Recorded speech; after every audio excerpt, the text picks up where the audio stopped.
सत श्री अकाल जी साਰਿਆਂ ਨੂੰ गुड मॉर्निंग। और आज अप्रैल की 29 तारीख और लगभग 9 सवा 9 बजे का समय। और आज थोड़ा सा व्लॉग जो है वो लेट स्टार्ट कर रहा हूँ। जैसे मैंने आपकी कल की वीडियो में बताया था कि कोशिश रहेगी कि आपके साथ रेगुलर थोड़ा सा मिलता रहूँ, व्लॉग शेयर करता रहूँ। तो अभी 2 दिन से कह लीजिए भगवान बहुत मेहरबान, थोड़ी सी गर्मी में कमी हुई, थोड़ा मौसम अच्छा रहा। अभी 2 दिन बाद का वेदर फोरकास्ट जो है वो बारिश का भी है। तो सबसे पहले तो सुबह सुबह आज जिम गया। जिम जाने के बाद वही जो कल आपके साथ शेयर किया था, जिन्होंने कल का व्लॉग नहीं देखा देख लीजिएगा। मैंने अपनी वाइफ के साथ शेयर भी किया था। तो चाय पीने के बाद आज भी उसी तरह से कुछ रूटीन थी। पौधों को पानी दिया, सुबह के समय या शाम के समय पानी देना बहुत बढ़िया रहता है। रात की पैकिंग थी, बहुत सारी पैकिंग थी। उनमें से काफ़ी सारे जो पार्सल थे वो तो खैर कोरियर के थे जो रात को ही चले गए। अभी कुछ देर में हम पोस्ट ऑफिस जाएंगे, आपके साथ शेयर भी करूंगा।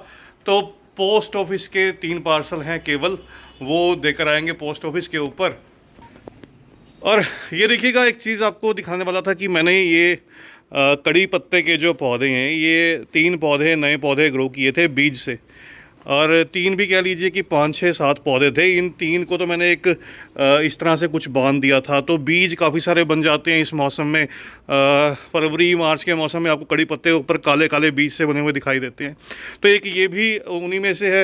इसके साथ तो क्या है कि ये बार बार बिल्ली इस गमले को तोड़ जाती है। एक बार हवा से गिर गया, मैंने पिछली बार एक वीडियो में शेयर भी किया था, बहुत तेज़ तूफ़ान आंधी सी आई थी गर्मियों की स्टार्टिंग में, तब ये पौधा गिर गया, गमला टूट गया। और क्या होता है, यहाँ से इस तरफ से जो बिल्ली है वो आती है, इधर वाले घर में जाती है और यहाँ से इस गमले के ऊपर चढ़ती थी। गमले का थोड़ा बैलेंस डिसबैलेंस हुआ और गिरकर टूटता रहा। फिर मैंने इसको ब्रॉड वाली शेप को, गमले को यहाँ पर प्लेस किया। इस कड़ी पत्ते को बेचारे को कितनी बार, 3 4 बार तो लगभग इसको बार बार लगाना पड़ा, लेकिन फिर भी ये अच्छे सर्वाइव करता रहा। तो अभी पौधों की ग्रोथ खैर मैंने भी दिखाया था। अभी आप देखिए यहाँ पर भी हिबिस्कस में बहुत अच्छे से ग्रोथ चल रही है। ये काफ़ी पुराना प्लांट है मेरा, काफ़ी सारी कलियाँ बन रही हैं इसके ऊपर, बहुत सारी कलियाँ, रेगुलर फ्लरिंग करता रहता है। तो चलिए घर के अंदर चलते हैं, मिलवाता हूँ आपको, ब्लॉग को कंटिन्यू करते हैं। तो हाँ जी, क्या हो रहा है जी? हेलो जी। कुछ नहीं, बस ये देखिए कमरे का हाल। रात तक सारा घर साफ रहता है, सुबह उठते ही पता नहीं कहाँ से खलार आ जाता है। आप लोग देख लोगे, ये कपड़ों का ढेर, वो प्रेस किए हुए कपड़ों का ढेर, वो डस्टिंग वाला मेरा गैजेट क्या है देखिए। हम इंडियंस की क्या आदत है, हम किसी चीज को वेस्ट नहीं होने देते।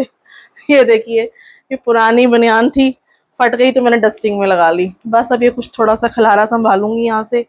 ये देखिए सबकी सॉक्स हैं, ये पेयर बनाऊंगी। उसके बाद फिर हम करेंगे डस्टिंग। तो जल्दी से मैं ये कपड़े संभालती, शायद ये चुटकी बजाने से काम हो जाता, पर ये चुटकी बजाने से होगा नहीं, ये नहीं होगा। देखते हैं दोबारा चुटकी बजेगी कि होगा कि नहीं होगा। हो गया, देखो बजाने से हो गया, देखो ये कैसे हो गया? चलो अब नेक्स्ट काम करते हैं। ये प्रेस वाली चादर है मेरी, जिससे प्रेस करती हूँ बिछा के। ये देखिए अभी सारे पिल्लो दोनों इकट्ठे करके मैं ये बेडशीट बिछाती हूँ ना। इसमें देखिए क्या हम तरीका है हमारा बेडशीट बिछाने का। ये देखिए नीचे हम एक पुरानी चादर बिछाएंगे। ये देखिए इससे क्या होता है, हमारी ऊपर वाली जो बेडशीट होती है ना वो अब चलो इसको झाड़ ही लूं, 1 मिनट रुको। भैया आज आपको लंबा सा व्लॉग ये देखिए खूब सारे घर के काम सीख लीजिएगा, किस तरह से काम होते हैं सारे घर के। ये डस्टिंग करनी भी बहुत जरूरी है। हमारी जो हाउस 1 मिनट फैन ऑफ करना। हाउस मेड है जो हमारी आती है, लेकिन उससे पहले का जो वो सिर्फ नीचे ही कह लीजिए कि सिर्फ फ्लोर की जो साफ सफाई है उसके लिए, या फिर कोई बर्तन वगैरह के लिए थोड़ा बहुत। तो ये डस्टिंग तो खुद ही करनी पड़ती है सारी की सारी। मुझे अपने घर के काम करना खुद अच्छा लगता है, सेटिस्फेक्शन होती है कि मैंने खुद किया, अच्छा किया। ये देखिए नीचे एक पुरानी चादर बिछा दी। अब उसके बाद हम जो हमने चादर बिछानी है उसको हम पहले एक बार झाड़ लूं, थोड़ी बहुत डस्ट आ ही जाती है। उसके बाद हम ये ऊपर बिछाएंगे। इससे क्या होगा, चादर नीचे बिछाने से ना हिलती नहीं है ऊपर वाली। 2 मिनट के लिए कैमरा बंद कीजिए, मैं चादर बिछा लूं फिर चुटकी मार के। चलो जी, हो गया ये तो काम। ये जो है वो सेट हो गई है भाई। ये कपड़े प्रेस वाले अलग अलग करूंगी, अब सबकी अलमारी में रखूंगी इनको। और आपको एक मैं चुटकी लगाने का राज भी दिखाता हूँ, तो अलमारी में जाएगी नहीं ये जो पहली चुटकी मारी थी वो तो ये पड़े हुए अभी। ये देखो चुटकी का राज, ये ऐसे अभी उठाकर केवल वहां तक गए हैं, कोई चुटकी से कुछ नहीं हुआ अभी। ये देखो। ये राज आपने जरूरी खोलना था। चलो जो भी है ये, तो ये हो रही है जी डस्टिंग थोड़ी सी। एक्चुअल डस्टिंग का भी ना एक बहुत बड़ा राज होता है। अगर हम रोज डस्टिंग करते हैं ना, इससे हमें टेंशन नहीं होती, कोई भी कभी भी घर में आ जाए हमारा घर बिल्कुल चमकता रहता है। तो प्लीज आप लोग मुझे बताइए आपकी डस्टिंग हो गई है? मॉर्निंग कितने बजे तक डस्टिंग होती है आपकी? मैं तो 10 बजे तक फ्री हो जाती हूँ। प्लीज बताइएगा कमेंट करके कि आपकी डस्टिंग कितने बजे तक हो जाती है। तो दोस्तों चलते हैं पोस्ट ऑफिस। डस्टिंग तो चलती रहेगी, देखिए घर के काम चलते रहेंगे, लेकिन व्लॉग में आपके साथ धीरे धीरे और भी जो है वो कुछ ना कुछ छोटा मोटा जो भी चलेगा वो शेयर करते रहेंगे। तो मैं चलता हूँ अपने काम पर, ये अपने काम करती रहेगी इसी तरह से जो है वो। दूसरा तीसरा सभी रूम की जो डस्टिंग है, नहीं होगा चुटकी मार के तो कुछ भी नहीं होता भाई, सब कुछ काम करने से ही होता है, ये तो सच्चाई है। चलिए चलते हैं पोस्ट ऑफिस और फिर इस व्लॉग को धीरे धीरे जो है वो एंड की तरफ लेकर चलते हैं। तो अभी जो है वो पोस्ट ऑफिस पहुंच गए हैं, पोस्ट ऑफिस पर आ गया हूँ। क्या कुछ पार्सल थे जो कोरियर पर चले गए थे रात को, लेकिन काफ़ी सारे जो पार्सल्स थे वो पेंडिंग थे। काफ़ी सारे क्या कह लीजिए कि 3 पार्सल पेंडिंग थे। तो जो ये पोस्ट ऑफिस के एड्रेस थे, जो पोस्ट ऑफिस से पार्सल पोस्ट से ज़्यादा अच्छे थे, विलेज के एड्रेस रहते हैं, तो मैं पार्सल पोस्ट कर देता हूँ। जो कोई कोरियर का रहता है तो वो बाय कोरियर जो है वो चला जाता है। तो पोस्ट ऑफिस का समय अम्बाला सिटी, आपको तो पता ही है अम्बाला सिटी से हूँ। हमारा हेड पोस्ट ऑफिस का जो समय रहता है वो यहाँ पर 10 बजे का, लेकिन अभी 10 बजने में कुछ 15-20 मिनट पड़े हैं। 15-20 मिनट एडवांस हूँ, यहाँ पर आ गया हूँ। तो यहाँ पर जल्दी से फटाफट से बुकिंग करवाते हैं और फिर वापस चलते हैं और अपना जो बाकी का काम है वो निपटा लेते हैं। तो वही पोस्ट ऑफिस में तो मैं एंटर कर गया हूँ। यहाँ पर देखिए अभी नहीं आया है, सब अभी खाली पड़ा है, लेकिन यहाँ पर जो भैया बैठते हैं वो बहुत ही पंक्चुअल हैं टाइम के, बहुत जल्दी आ जाते हैं। तो बस 2-4 मिनट में वो आ जाएंगे, हम बुकिंग करवाएंगे और फिर वापस हो जाएंगे। और उनकी आवाज़ भी हालांकि मेरे को आ रही है, देखिए मशीन ऑन पड़ी है और कंप्यूटर ऑन है, तो मतलब कि उन्होंने अपनी ड्यूटी जो है वो संभाल ली है। तो बहुत पंक्चुअल हैं। संदीप जी यहाँ बैठते हैं, हो सका तो मैं आपसे मिलवाऊँगा अभी। तो ये देखिए, जैसे ये हमारे संदीप जी है जी, मैंने आपको बताया था कि ये बहुत पंक्चुअल है और तकरीबन टाइम से पहले हो। तो अभी बुकिंग करवाएंगे, फिर वापस जाएंगे यहाँ से, फिर अपना जो बाकी काम है वो निपटा लेंगे। तो मिलते हैं। तो भाई पोस्ट ऑफिस से वापस आ चुके हैं और अपनी छत पर आए हैं।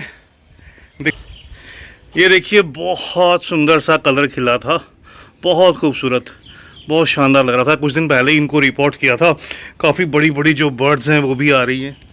अक्सर आप दोस्तों की ना एक क्वेरी रहती है एडेनियम के पौधों में, मैं जब भी सेल करता हूँ कुछ दोस्तों के रहता है कि पौधे जो हैं वो डिहाइड्रेट हो रहे हैं, पौधे जो हैं वो सॉफ्ट हो रहे हैं। उसका रीज़न क्या है? देखिए, यहाँ से तो कुछ पौधों को जो है वो पहले डिहाइड्रेट करके भेजा जाता है। दूसरा, जब आप उसको रिपोर्ट करते हैं, रिपोर्टिंग के बाद तुरंत पौधे को पूरा फुल सनलाइट में मत रखिएगा। देखिए क्या होता है कि कॉर्डेक्स में मॉइस्चर स्टोर रहता है, लेकिन रूट्स जो है वो डेवलप नहीं हुई होती। रूट्स जो है वो जब आप नई मिट्टी में लगाते हैं समय लगता है रूट्स को सेट होने में।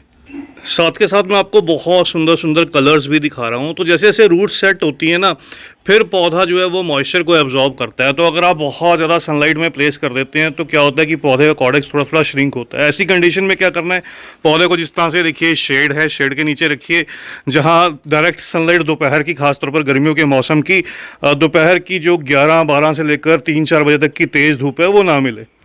ऐसे मीडिया का इस्तेमाल करें जो बिल्कुल सॉफ्ट रहे, पोरस रहे, मॉइस्चर को होल्ड करे, हल्की फुल्की नमी बनी रहे अंदर की साइड में। तो जैसे जैसे ग्रोथ होगी, पौधे की रूट्स डेवलप होंगी, पौधा मॉइस्चर को अब्जॉर्ब करेगा, खुद ब खुद हार्ड हो जाएगा। तो हल्का मॉइस्चर रहे, बिल्कुल मिट्टी को सूखने, बिल्कुल ड्राई होने मत दीजिए। तो कुछ ही दिन के बाद देखिए जैसे ही पौधा बिल्कुल स्टेबल होगा, इस तरह से रिजल्ट मिलता है। पूरा भरकर कलियाँ आती हैं, बहुत सारी कलियाँ आती हैं। इसके अलावा एक और सोल्यूशन है, जब आप पौधे को रिपोर्ट कर दें, इसकी ब्रांचेस को कट कर दीजिए। उससे क्या होगा, रूट जल्दी से स्टेबल हो जाता है, रूट जल्दी से डेवलप हो जाता है, क्योंकि नई ग्रोथ जो है वो ऊपर निकल कर नहीं आती। तो प्लांट जो है वो रूट पर फोकस करता है। तो ये भी आप काम कर सकते हैं, रूट जल्दी से बन जाता है और प्लांट जल्दी से जो है वो हेल्दी दिखने लगता है। तो ये चीज़ रहती है, जब भी प्लांट को अपरूट करते हो हमेशा डिहाइड्रेट थोड़ा होगा, लेकिन जब आप उसको रिपोर्ट करेंगे टाइम के साथ जो है वो स्टेबल हो जाएगा। तो बस दोस्तों, आज के इस छोटे से व्लॉग में इतना ही। जल्द ही आपसे नए व्लॉग में मिलते हैं। होप आपको ये पसंद आया होगा। पसंद आया हो तो मुझे कमेंट सेक्शन में कमेंट करके ज़रूर से बताइएगा। नेक्स्ट व्लॉग में देखिए बहुत सुंदर सुंदर मैंने टॉपियरीज की कटिंग की है, वो आपके साथ शेयर करूंगा। किस तरह से पौधों की ग्रोथ है वो भी शेयर करूंगा। आज की इस वीडियो में इतना ही, जल्दी मिलते हैं किसी और नए टॉपिक के साथ, किसी और नई वीडियो के साथ। तब तक के लिए bye, happy gardening, take care.